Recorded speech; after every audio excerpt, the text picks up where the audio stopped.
خب در ادامه سفرمون اومدیم یه جایی که اونایی که کوله پشتی تنشون میکنن و حرکت میکنن برای مسافرت یه جایی پیدا میکنن مثل اینجا، مدمانکی بهش میگن و دورم جمع میشن، هم زندگی میکنن توی اتاق خاص 4 نفری و هم پارتی میکنن و لذت میبرن و عشق و حال.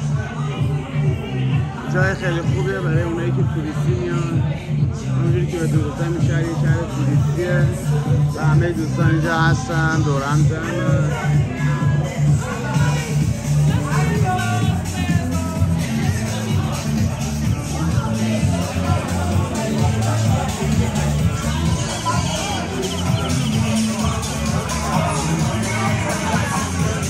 همه دورم جمعه.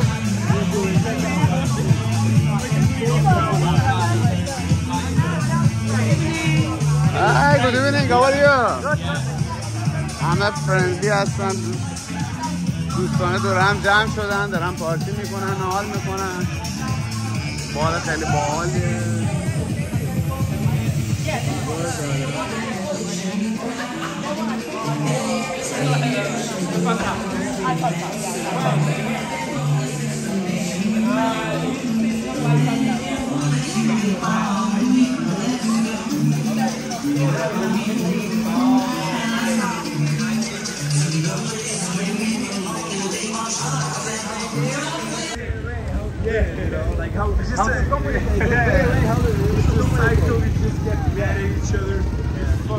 خب میریم قسمتی از مارکت شبانه اینجا رو میبینیم که معروفه به نایت مارکت.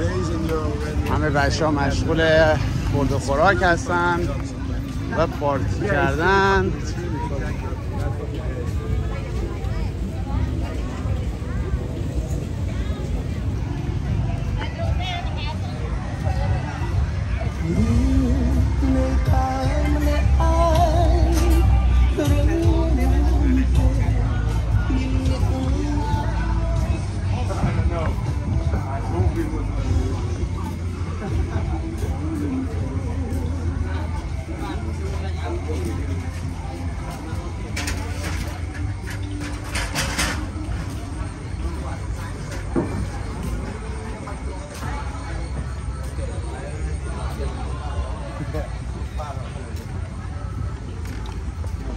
خب با یه گروهی هستیم، با گروه مهمون خشن میریم توی یه باری که یکی هم مشروب بخوریم.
خب بچه ها توی نایت مارکت هستیم، شهر سیام، کشور کامبوجیه یا کامبوجیا. انواع اقسام غذاهای دریایی فرش. منم که عاشق غذا و میگو غذا دریایی اومدیم اینجا، هم باره هم فاله هم تماشاست. این هم وسیله ایاب و ذهابشون رو بهش میگن توک توک و یه جورایی با فرهنگ ما جنوبیان خیلی نزدیکه، به خاطر اینکه همه میان اینجا میشینن برای خودشون و هر چیزی که دوست داشته باشن اوردر میدن و میخورن. یه شهر خیلی کوچیک ولی توریستی پایین کشور کامبوجیه و نزدیک بانکوک پایتخت تایلند هستش.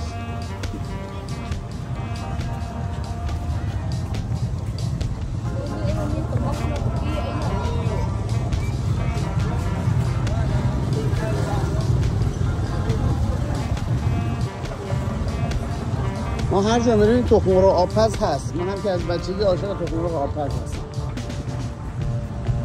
ولی آیا شما واقعا حاضرین این غذا رو بخورین با $2 $1.5 و اینجا میبینی $1.5 هست این غذاها. عشق بدن این غذا رو درست بکنن همینجوری که این خانم درست میکنن. هلو خب امشب اومدیم شام استریت فود بزنیم. قرار شد که فراید یه لون مدل with beef ماکارونی خودمون تقریبا با بیف رو بخوریم و گفتیم که عزیز من میخواد این ویدیو رو بگیرم ازش. گفتش اوکیه و در اون میشوره که آبش خالی بکنه و غذای ما رو درست بکنه. خب این هم وسایل نقلیه‌شون هم که داره میبینه، این موتورشون رو به این وصل میکنن و کل این رو باش میکشن. این هم دوباره نگاه کنین، این در اصل موتور اولیه‌شه و کل این مجموعه رو با اون میکشه بالا در میاره. به هر حال اینم ظرف و ظروفشه و غذاهاشه، اسپایس‌ها و مزه‌های مختلفی که گذاشتن اینجا. اینم لوژ خانوادگی هستش. من این قسمت از لوژ خانوادگی رو انتخاب کردم با سس.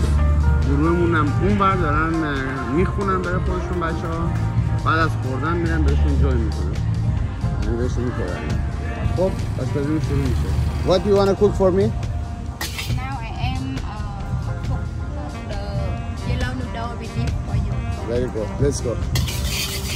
خب این که سمیه جون داره واسه ما آشپزی میکنن و ظرف کاملا میشوره با ته کفشش، یکم روغن روش میریزه، تمام سوس‌هاش در میاد از توش تا کثافتاش. این مقداری What is that? Garlic. گارلیک بهش میزنه، یعنی شیر خودمون رو بهش میزنه که یکم بوی زیباتری بده. یس یکم آب توش میریزه و آمادهش میکنه که اصل کار رو بریزه داخلش. حالا گوشت رو در میاره احتمالاً یا سبزیجات، اونجوری که میبینیم با دستش پیش میریزه اینا رو، با دستش هم همه کار رو انجام میده. ولی من چون دلم پاکه اینا رو میخورم و لذت میبرم. دوباره یکم آب جوبی که گذاشته بوده اینجا از قبل، از آب جوب که اضافه میکنه.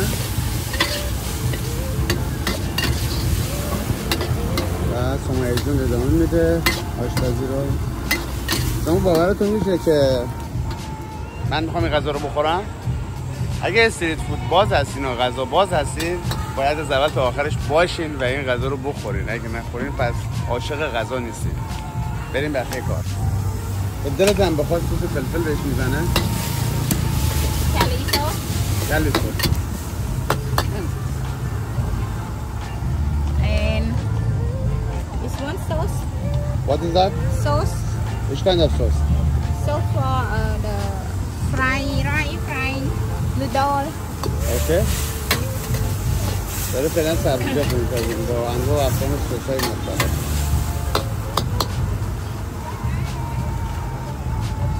And beef. اون گوشتی که بهتون گفتم تقریبا یه جور گوشتاییه که مال احتمالاً موش مرده است یا هر چی هست که خلاصه بهش نمیخوره گوشت حیوان اهلی باشه، احتمالاً یه چیز خام و وحشی هست. بیف. ولی ما بازم وایساییم تا نگاه کنیم این غذا چجوری آماده میشه. خب الان از اینجا هم یه مقداری از اینا بهش اضافه میکنه، رشته‌های زردش میگن ولی همون نودلز هست یا ماکارونی خودی. اینم از قبل آماده شده چه اینجا وقتش دیگه. اینجا یه تیکه رو بهداشتی رعایت کردم. با دست باید کار انجام بشه، تا دست بهش نخوره مزه نمیده بچه ها. آفرین برید داخل دست با پا هم میتونی انجام بدی سمیه جون ها.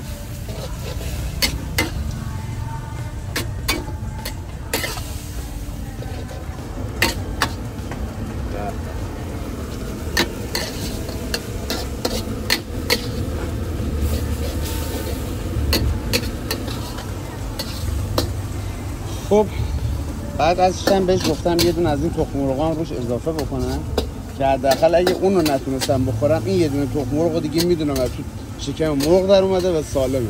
حالا اونم سالمه، حالا خارج از شوخی که باشه اونم سالمه برای خودش، ولی که میخوام ببینم شما اگه اینجا باشین همچین غذایی رو میخورین یا نمیخورین.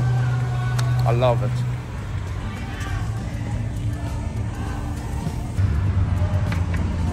دست در نکنه عزیز دلم. Thank you so much. It will be delicious. و اینم پایان کار بچه. حالا شهرام میخواد اینو میل بکنه. Thank you so much. اینم لوژ خانوادگی ماست و آقای شهرام مارکوپولو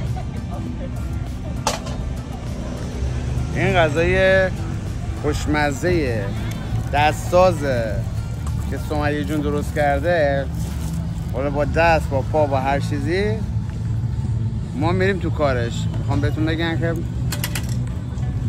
فکر نکنی نمیخورمش، نه میخورمش. ببینید این اینجوری ور میداری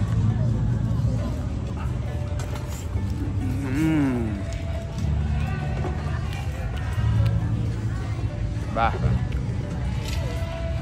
مخصوصا این گوشته رو باید بخورید.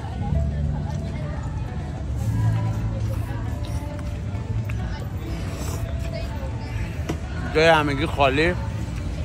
بیاین حتما غذا به استریت فود رو بخوریم.